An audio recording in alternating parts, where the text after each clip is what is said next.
Nesta segunda videoaula sobre os fundamentos da teoria de preços, vamos abordar o tema do Homo economicus. E, para começar, vamos dizer o que não é o Homo economicus. Normalmente, quando nós ouvimos esse termo, nós escutamos coisas do tipo que é um modelo de um agente ideal que tem conhecimento perfeito e tem uma capacidade computacional extrema, um computador ambulante, um indivíduo racional, maximizador da utilidade, que tem uma função de utilidade na cabeça e sai por aí maximizando, com conhecimento perfeito de preços, de mercados, tem todas as informações. Para desfazer essa ideia, vamos dizer, então, primeiro, o que não é o Homo economicus, e não é exatamente isso que a gente costuma escutar. Eu cito aqui, para ilustrar, o livro do Armen Alchian, University Economics, que eu já mencionei na primeira videoaula, e no seu capítulo número 3, ele tem um exercício, no final do capítulo, e o exercício, ele tem uma citação, que é uma frase padrão, né? É um texto padrão sobre o que é o Homo economicus. Então, ele coloca entre aspas, e depois ele pede no exercício para que o aluno diga se isso é correto ou não e explicar. Então, a frase é a seguinte, abre aspas, a teoria econômica é construída sob uma idealização do homem, que ele tem tremendo poder computacional, um conhecimento detalhado de seus desejos e necessidades, um entendimento geral de seu ambiente e suas relações causais, uma resistência a agir por impulso ou hábito. É difícil preencher a lacuna entre esse modelo do homem econômico e o homem do mundo real, que tateia as coisas com incerteza. Fecha aspas. Então, o Armen Alchian e o William Allen, autores do livro mencionado, perguntam, essa afirmação caracteriza corretamente o estado da teoria econômica? Explique. O legal é que eles colocam um answer key no final do livro e a resposta é não. E eles continuam, é a teoria e a sua estrutura que se conformam às leis da lógica e da racionalidade. As regularidades predicáveis das respostas das pessoas a mudanças de seu ambiente não requerem que elas sejam racionais, entre aspas, não mais que a reação da água ao declive requer a racionalidade de cada molécula de água. No exercício 24 do capítulo anterior, temos o seguinte, aspas, né? Que é uma versão anterior desse exercício, numa edição também anterior. Então, era um enunciado mais simples, né? Abre aspas, ao utilizar o princípio da maximização da utilidade, a teoria econômica supõe que o homem está maximizando alguma entidade psicológica, fecha aspas. Essa entidade psicológica é o que nós chamamos hoje a função de utilidade. E continua o exercício, explique por que a resposta é não. Então, o homem econômico não é um indivíduo que possui uma função de utilidade na cabeça e sai maximizando por aí essa função com poder computacional e um conjunto informacional perfeito sobre todas as coisas, né? Isso não é o homem econômico. Eu chamo isso de o homem cartesiano e faço uma diferenciação. Não vou abordar essa diferença aqui. Eu faço referência a um artigo meu sobre isso, alguns pensamentos sobre o homem econômico, que está nessa coletânea que foi editada pelo professor Joanílio Teixeira, da UNB, e a Daniele Pinheiro, que está nas páginas 87 até 107. É uma coletânea de vários artigos e aborda esse tema nesse capítulo, alguns pensamentos sobre o homem econômico, que está nessa coletânea. Depois, talvez, em outra videoaula, eu aborde a diferença entre o homem econômico como eu defino aqui, que na verdade a definição não é minha, ela é fundamentada no que o Armenoutian fala sobre o agente econômico, né? E, então, possivelmente eu falo, então, numa outra aula sobre o homem cartesiano, que é o homem do modelo. Na verdade, é o economista que se utiliza da linguagem formal matemática do modelo para falar de teoria, tal como os juízes se utilizam das leis para conversar entre si, né? Muito bem. Quais são os postulados do homem econômico? Como nós definimos o homem econômico? Através desses 5 postulados que estão aqui na tela. O primeiro deles, cada pessoa deseja uma multiplicidade de bens. Então, para começar, o que é um bem? Um bem é qualquer coisa que você deseja. Se está com sede, você deseja água, então a água é um bem, né? Cada pessoa deseja uma multiplicidade de bens, porque não há teoria econômica se nós admitirmos que o indivíduo deseja apenas um único bem, porque aí nós não poderemos definir o que é a valoração marginal que esse indivíduo atribui a cada unidade adicional desse bem que ele deseja, se esse fosse o único bem. Porque o desejo do indivíduo pelo bem não é descrito pela utilidade que ele atribui a esse bem, porque não existe essa coisa chamada utilidade. A utilidade é um artifício, é um conceito de natureza instrumental que surge no modelo econômico, mas não é uma coisa que nós imputamos ao agente econômico lá fora. O seu Manuel da padaria, o José da carrocinha de cachorro-quente, né? A Maria da loja de tecidos, não é algo que nós imputamos a essas pessoas, né? Então, cada pessoa deseja uma multiplicidade de bens. Porque o valor que o indivíduo atribui à unidade desse bem é o quantum de outros bens que ele está disposto a sacrificar para, em troca, adquirir a unidade desse bem.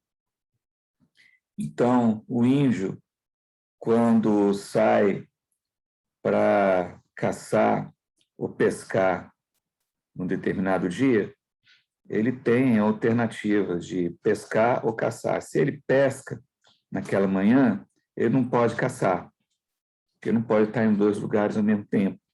Ou ele caça, ou ele pesca. É claro, ao longo do dia, que é um período mais longo, ele pode caçar alguns animais e pescar alguns peixes. Então, ele pode caçar mais animais, pescar menos, ou pescar mais e caçar menos. Mas no intervalo curto de tempo, ou ele caça ou ele pesca. Então, quando ele vai pescar, ele sacrifica aquilo que ele poderia ter caçado. Não tem como evitar isso. Então, isso decorre do fenômeno da escassez. Então, aqui nós temos a definição de bem, né, que eu já mencionei, e já introduzimos aqui um conceito importante, que é a valoração marginal da unidade do bem. Não tem nada a ver com função de utilidade. A valoração marginal é o quantum de outros bens que você está disposto a sacrificar no período para, em troca, adquirir ou consumir aquela unidade desejada do bem. Segundo postulado, para algumas pessoas, quer dizer, para cada pessoa, alguns bens são escassos. Já vimos o que é escassez na videoaula anterior e como esse conceito está intimamente ligado à ideia de sacrifício, não com quantidade, com abundância de quantidade ou a limitação da quantidade, mas com o sacrifício que você precisa enfrentar para adquirir o bem. Então, o postulado 2, para cada pessoa, alguns bens são escassos. O que significa negar esse postulado? Significa dizer que existe uma pessoa para a qual todos os bens não são escassos, ou seja, que existe uma pessoa para a qual todos os bens que ela vislumbra são abundantes. Então, essa pessoa não tem qualquer interesse em realizar uma troca com outros agentes econômicos, porque todos os bens que ela considera na sua mente são abundantes para ela. Ou seja, ela pode adquirir todos esses bens que ela considera, que ela vislumbra, sem qualquer sacrifício. Sem qualquer sacrifício. Então, essa pessoa não tem qualquer interesse para a teoria econômica, porque ela não faz troca, ela tem tudo para si. Ela vive no nirvana, sozinha, isolada, tendo tudo para si, sem sacrifício algum. Então, isso que significa a negação lógica desse postulado. Cabe à pessoa que nega esse postulado prover um exemplo de uma pessoa, de uma tal pessoa, né? O terceiro postulado, uma pessoa está disposta a sacrificar algo de qualquer bem para obter mais de outro. Então, esse postulado tem a ver com a escassez, né? É justamente o fenômeno da escassez que diz o seguinte: olha, se a pessoa quiser adquirir aquele bem, ou aquela unidade do bem, ela terá de incorrer em sacrifícios. Ela está disposta a isso? Se ela estiver disposta, né, ela satisfaz esse postulado. Se ela não estiver disposta a sacrificar qualquer outro bem, em qualquer quantidade, então é porque aquele objeto, aquela coisa, né, ela não vale a pena para aquela pessoa, né? Ela está revelando que prefere manter todos os outros bens do que adquirir a unidade daquele bem, né?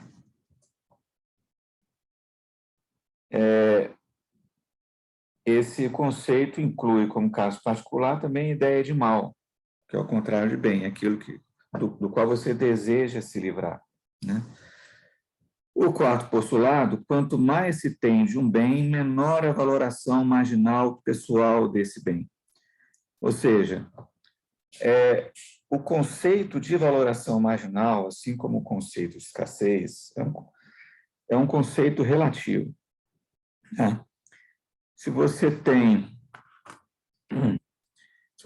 no mundo, ou você vislumbra 3 bens: maçã, pera e figo, e você tem 10 maçãs, tem 20 peras e tem 30 figos, então, no período, quanto vale para você a unidade adicional de maçã?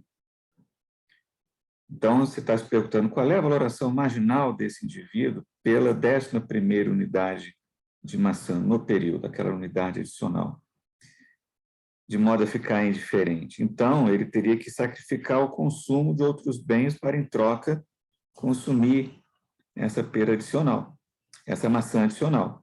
Por exemplo, ele poderia estar disposto a sacrificar o consumo de 3 peras. Então, a valoração marginal da 11ª unidade de maçã, expressa em termos de peras, é de 3 peras.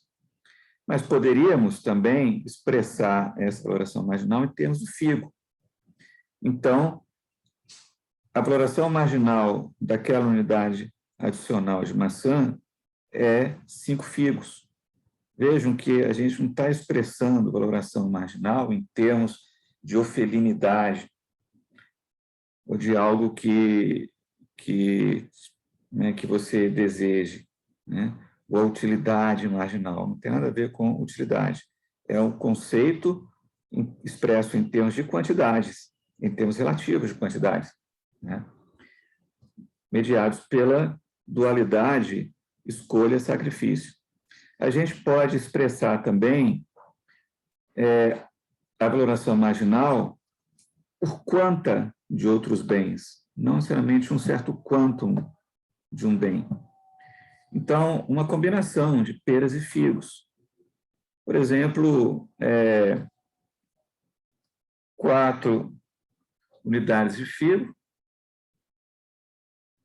com 4 de maçãs, ou 2 unidades de figo ou 3 unidades de figo e 4 de maçã.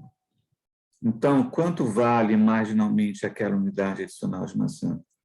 Vale 4 peras e 3 unidades de figo no período. Então, vejam que o conceito de valoração marginal é um conceito baseado na ideia de quantidade e na dualidade escolha-sacrifício.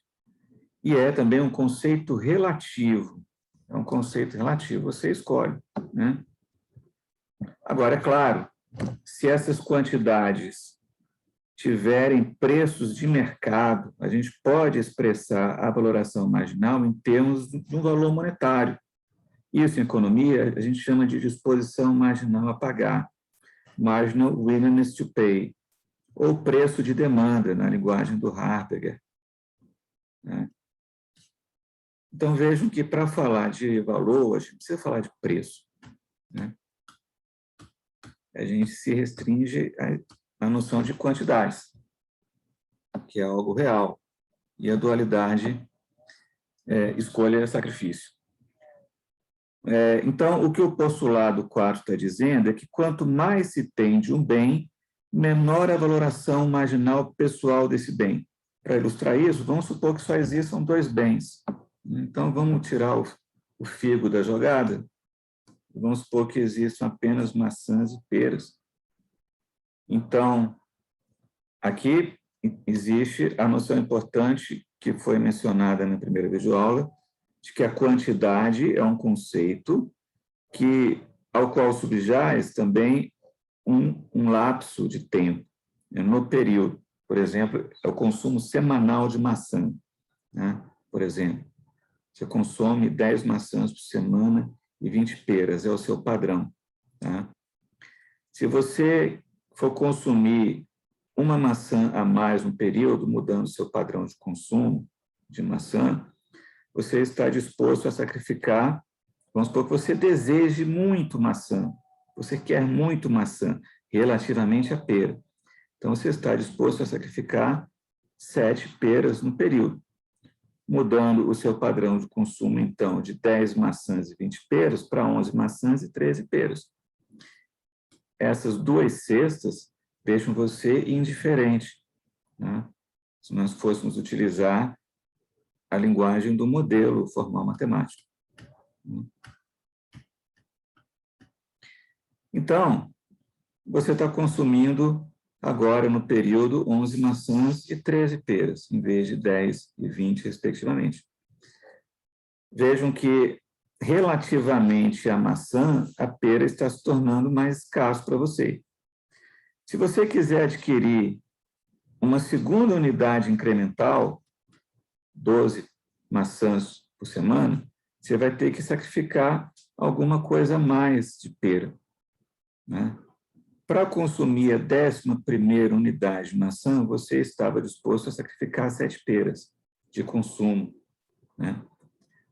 O consumo de 7 peras na semana. Agora, para consumir a segunda unidade adicional, você estará disposto a sacrificar uma quantidade menor de peras do que você sacrificou para a 11ª unidade. Por exemplo, em vez de 7, vamos supor que sejam 3, né?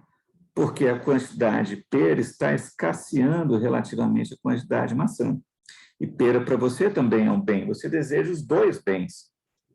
Então, o que o postulado número 4 diz é isso: quanto mais se tem de um bem, maçã, mais uma unidade, mais uma segunda unidade, menor a valoração marginal pessoal do indivíduo desse bem. Ou seja, quando você estava consumindo a 11ª unidade, a valoração dessa unidade marginal era 7 peras. Agora, para consumir a 12ª unidade, no período, a valoração marginal dessa última unidade agora é de 3 peras e não mais 7. Essa valoração marginal está diminuindo.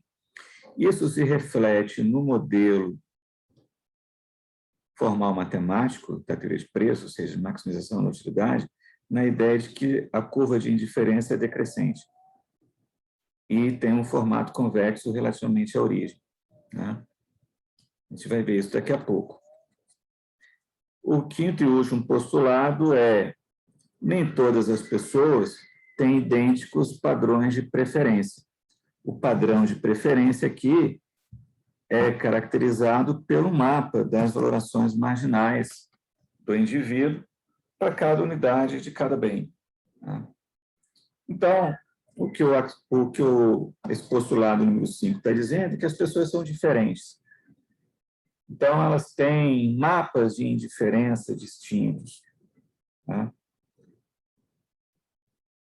Ou mesmo que tenham mapas iguais, elas estão em pontos diferentes. Então, as valorações marginais, que serão refletidas nas inclinações das curvas de inferência, ou seja, nas chamadas taxas marginais de substituição, são diferentes, e por isso elas fazem troca. Fazem troca porque existem taxas marginais de troca distintas. Vamos ver aqui como a gente aplica esses postulados a certas ideias simples da teoria econômica. Vamos supor que nós temos dois bens apenas, x e y, e temos esses 3 pontos A, B, C no gráfico. São 3 cestas, sendo que as cestas B e C são indiferentes. Então, como os bens x e y são ambos bens, quando você compara a cesta A com a cesta C, por exemplo, ela tem a mesma quantidade do bem Y, porém tem uma quantidade menor do bem X. Como o bem X é um bem que você deseja, então, a cesta A, ela deve estar numa curva de indiferença inferior à curva de inferência que passa pelo ponto B e pelo ponto C. Então, nós temos aqui uma curva de indiferença que passa pelo ponto A e uma que passa pelo ponto B e pelo ponto C. O postulado número 4, que diz que as valorações marginais são decrescentes, na medida que você vai aumentando a quantidade do bem, cuja valoração marginal você está mensurando, né? Esse postulado nos diz o seguinte, né? Aqui nós temos o ponto B, para adquirir mais uma unidade do bem X, você está disposto a sacrificar um certo quantum do bem Y. Isso estabelece uma razão, ΔY sobre ΔX. Tá? Então, o ΔX é positivo, o ΔY é negativo, vamos colocar o ΔY em módulo. Tá? Agora, para você adquirir uma segunda unidade adicional, o postulado 4 diz que o quantum que você está disposto a sacrificar é menor do que no passo anterior. Então, o ΔY sobre ΔX, que é uma aproximação discreta da inclinação dessa curva de diferença, em módulo, essa inclinação vai diminuindo. Então, fica cada vez mais horizontal. Por isso, o formato convexo da curva de indiferença. Né? Por isso, o formato convexo da curva de indiferença, convexo em relação à origem. Né? No modelo, para que nós tenhamos esse formato aqui, basta que nós suponhamos que a função de utilidade é quase côncava, ou que a relação de preferência é convexa. Né? Então, quando nós estudamos um modelo formal matemático e dizemos que as relações de preferência são convexas, normalmente a gente usa uma explicação que é tomada emprestado à teoria da decisão sob incerteza. A gente diz assim, que o indivíduo prefere uma combinação entre 2 cestas às cestas extremas. É uma adaptação da preferência pela diversificação. É uma explicação razoável? É, mas não é realmente a que vem dos fundamentos. A que vem dos fundamentos tem a ver com a escassez, né? E com a ideia de valoração marginal. Então, quando a gente escutar essa explicação, essa justificativa para o axioma da convexidade da relação de preferência, a gente tem que se lembrar que essa explicação tradicional em termos da diversificação da cesta, ela vem emprestada da teoria da escolha sob incerteza, tá? Que a explicação realmente que vem dos fundamentos é essa daqui. Esses são, portanto, os postulados que definem o homem econômico. Notem que a gente não está falando de função de utilidade. O máximo que a gente está usando aqui é a ideia de indiferença entre duas alternativas no período. Tá? E a indiferença é um conceito natural que surge na teoria. Claro, quando o indivíduo faz escolhas, ele escolhe uma alternativa A em vez da alternativa B, ele está revelando que ele prefere a alternativa A à alternativa B. Então, pode ser que a alternativa A, se vier expressa em quantidade, é uma quantidade do bem A tão grande relativamente à quantidade do bem B, que ele, de fato, no período, ele prefere a alternativa A à alternativa B. Mas nada na teoria econômica é em termos absolutos, é sempre a unidade adicional, a mais ou a menos, a análise é na margem. Então, se você permitir a fragmentação dessas unidades, pode ser que exista uma quantidade do bem A pequena o suficiente que deixe o agente indiferente. Tá? Então, a gente precisa desse conceito. O resto são as ideias de escassez, de escolha e de sacrifício. Então, quais são os elementos básicos que a gente está utilizando aqui? Os conceitos básicos. É o conceito de escassez,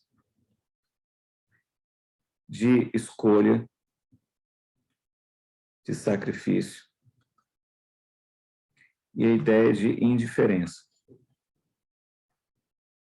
São essas ideias básicas que aparecem nos postulados do homem econômico. Não é uma função de utilidade na cabeça. Você não precisa ter o conhecimento perfeito de todas as suas alternativas. Você não precisa ter.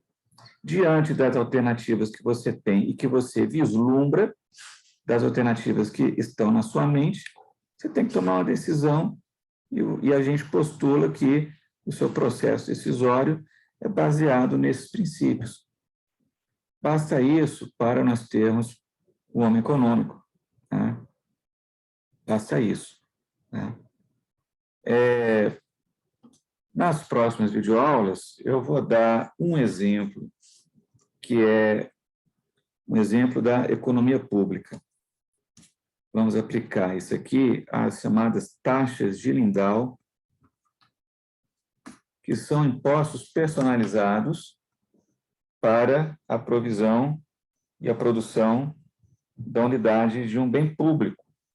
Né? Pode ser tanto um bem público discreto como um bem público contínuo. Então, a gente vai chegar ao resultado ao qual chega a teoria pelo modelo formal matemático das taxas de Lindow, vamos chegar a esse mesmo resultado somente a partir desses princípios aqui. Né? De modo a mostrar que se você dominar esses princípios, que é o modus cogitandi do economista, você deduz o resultado do modelo, ao qual você também pode chegar pela formulação matemática do modelo. Né?